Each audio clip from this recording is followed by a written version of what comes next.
ملګرو د دې فلم نوم سیرینیټی دی چې په 2019 کال کې خپور شوی دی. د دې فلم کیسه په یوه پټه او مرموزه ټاپو کې ده چیرته چې یو سړی د ډیل په نامه بند پاته دی. دی هڅه کوي چې معلومه کړي چې څنګه او کله دې ټاپو ته راغلی ځکه چې د وتلو لپاره هیڅ لاره نشته. د فلم په کیسه له پای ته رسیدو نه مخکې نه پوهیږو نو تر اخره یې وګورئ. د کیسې په پیل کې موږ ډیل وینو چې د دې فلم اصلي کرکټر دی. ډیل یو کښتۍ لري او د کب نیولو ډیر شوق لري. هغه د پلیموت په نامه ټاپو کې ژوند کوي. د پیسو پیدا کولو لپاره ډیل له سیلانیانو سره کښتۍ ته ځي او دوی ته د کب نیولو موقع برابروي. هغه دوی ته د کب نیولو ستن ورکوي او کله چې سیلانیان کب نیسي خوشحالیږي. په بدل کې دوی ډیل ته پیسې ورکوي. همداسې یوه ورځ ډیل او د هغه ملګری ډیوک له دوو سیلانیانو سره د کب نیولو لپاره وتلي وو. خو نن ورځ یو عجیب څه پیښیږي. کله چې یو کب نږدې راشي ډیل نه غواړي چې ستن خپلو مشتریانو ته ورکړي.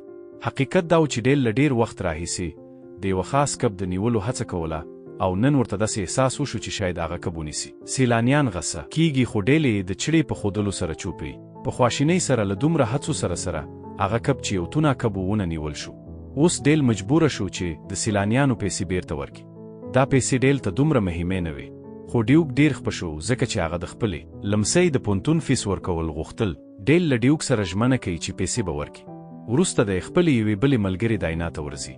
داینا ډیل ته یو څه پیسې ورکوي کله چې دوی یو څه وخت یو ځای تیروي. ډیل ترې د خپل زوی پوښتنه وکړه، هغه زوی چې د کښتۍ او کب نیولو سره ډیره مینه لري. اصل کې ډیل غوښتل چې ډیوک دا کار پرېږدي او بل کار پیدا کړي چیرته چې ښه پیسې ترلاسه شي. بیا ډیل یوه بار ته ورځي. کله چې د بار له خادمه سره خبرې کوي ډیل ته معلومیږي چې د دې ټاپو خلک د یو بل د ژوند ټول جزیات پیژني او د یو بل د ژوند په هر څه خبر دی. اوس موږ پوهیږو چې ولې. بار والا ډیل ته وویل تاسې 4 ځله د دې کب د نیولو هڅه کړې ده. دا کب ته باید یو نوم ورکړئ. ډیل ورته وویل د دې کب نوم یې عدالت دی. په همدې شپه ډیل ډیوک ته پیسې ورکوي او ورته وایي چې سبا بیا سمندر ته ځم. ډیوک ترې پوښتنه وکړه چې څوک درسره ځي خو ډیل ورته وویل چې دا ځل یوازې ځم ځکه چې زه غواړم دغه خاص کب خامخا ونیسم. د ډیوک دا خبره نه خوښیږي ځکه چې هغه خپل پیسې د همدې لپاره کاروي. په همدې شپه کله چې ډیل په خپل کور کې و خپل زوی یاد ته راغلی. هغه زوی چې اوس یې د طلاق وروسته له خپلې مور سره اوسیږي.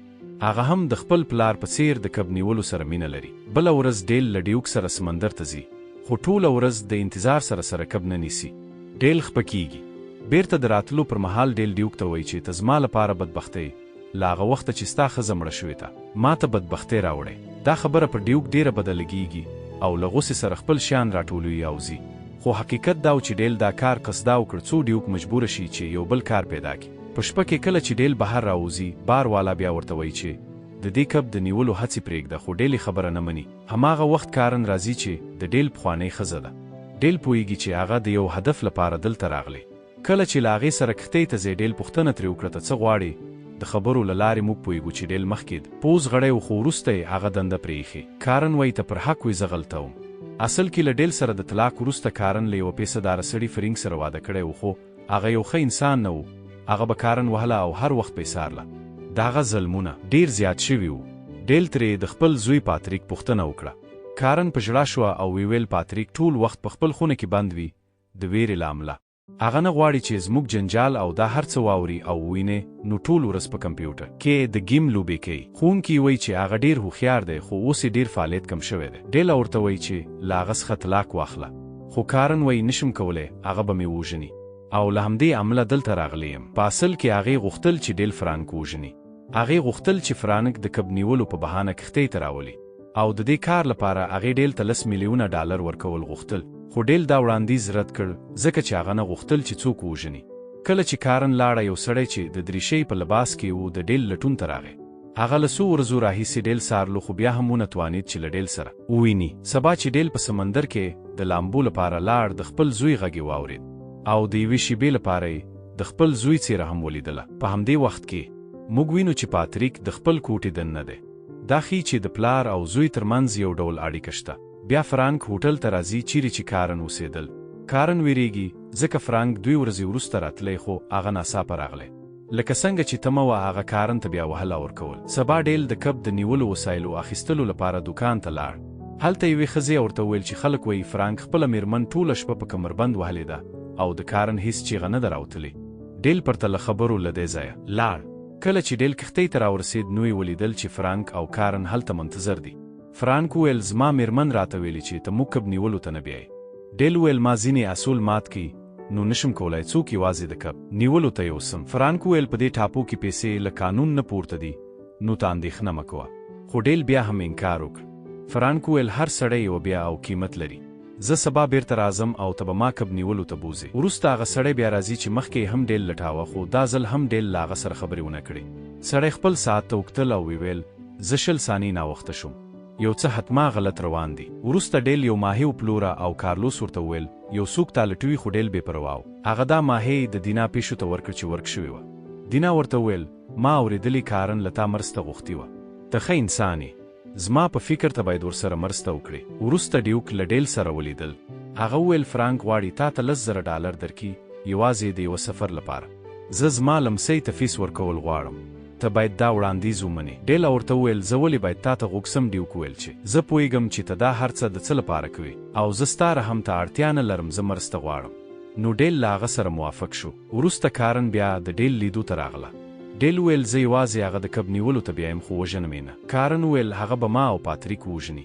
زه پوهیږم چې ته له هغه سره خبرې کوې. هغه کولی شي تا د خپل کمپیوټر له لارې ووینې. تاسو دواړه یو له بل سره تړلي یاست. ډیل ځواب ورنکړ. کله چې هغوی سمندر ته لاړل ډیل ته احساس وشو چې حتما یو څه غلط دي. د کب نیولو پر مهال ډیل له فرانک وپوښتل ایا ته اولادونه لري؟ فرانک وویل یو ناسکه زوی لرم. ما ډیر کوښښ وکړ چې ورسره دوستي وکړم خو هغه ټوله ورځ په کمپیوټر کې لوبه کوي. یوه داسې لوبه چې یو سړی پکې ټوله ورځ کبان نیسي. هغه ما نه خوښوي. ډیل پوښتنه وکړه ولې هغه تا نه خوښوي؟ فرانک وویل نه پوهیږم خو یوه ورځ به زه هغه ووژنم. دا خبره چې ډیل واورېده غوسه شو. خو مخکې له دې چې څه وکړي یو لوی شارک په ستنه کې بند شو. هغوی هڅه وکړه چې هغه ونیسي. بیا چې راستانه شول ډیل وویل سبا بیا ځو. کارن ته موقع پیدا شوه. هغې بیا ډیل ته وړاندیز وکړ چې فرانک ووژني. کارن وویل پاتریک هم همدا غواړي.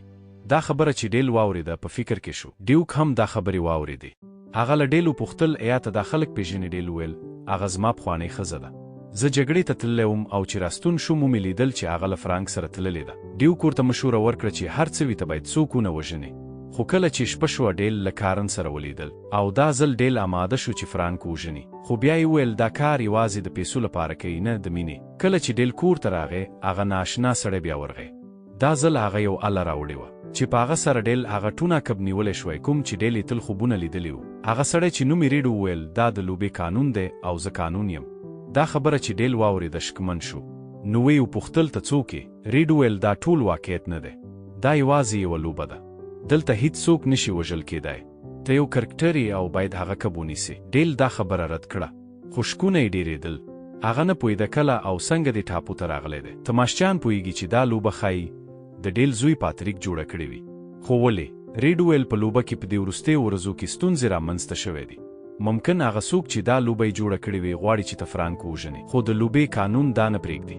دا خبره چې ډیل واورېده نوره هم په فکر کې شو. سبا هغه ونه شو کولی د الارم نه مخکې راپاڅي. دا هم د لوبې نښه وه. هغه په دې اړه پلټنه پیل کړه خو هر شی موضوع بدلوي. بیا یې ریډ ته زنګ وواهه او پوه شو چې ریډ رښتینی دی. داسې ښکاري چې ټول لوبغاړي ورته وایي لاړ شه او هغه کب ونیسه. خو د ده فکر بدل شوی و. په همدې وخت کارن فرانک کښتۍ ته راوست. ډیل په منډه کښتۍ ته لاړ. په حقیقت کې پاتریک دا لوبه جوړه کړې وه تر څو له خپل پلار سره وخت تیر کړي. خو د خپل ناورین څخه د خلاصون لپاره هغه دا لوبه داسې جوړه کړه چې خپل حقیقي پلار ته د عدالت فرصت ورکړي. په پای کې ډیل فرانک کښتۍ ته وړي. فرانک ناروغ او نشه و. ډیل هغه ته د ماهي نیولو ستن ورکوي او یو لوی شارک هغه سمندر ته کش کوي. فرانک هلته مري. په حقیقي نړۍ کې پاتریک خپل ناسکه پلار وژلی و.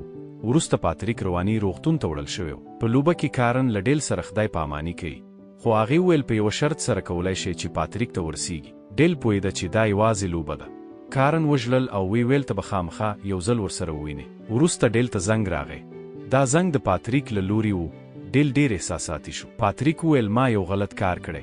ډیل ورته تسلی ورکړه او ورته ویل تا چې څه کي هغه ټول دی د ښو لپاره کړی. پاتریک وویل زه به په لوبه کې بدلون راولم چې له تا سره ووینم. ډیل وویل زه به انتظار درته وکړم. وروسته هر څه بدل شول او موږ ولیدل چې پاتریک هم د لوبې دننه راغی. هغه د پلار خواته منډه وکړه. دواړو یو بل ته غېږ ورکړه. دا فلم همدلته ختمیږي چې د پلار او زوی ترمنځ مینه ښیي. هغه خپل پلار ډیر یادوي تر دې زیات چې پلار یې له دې نړۍ تللی وي. هیله لرو چې زموږ ویډیو مو خوښه شوې وي. په بله کیسه کې به بیا سره یو ځای شو. ویډیو لایک او شیر کړئ. مننه.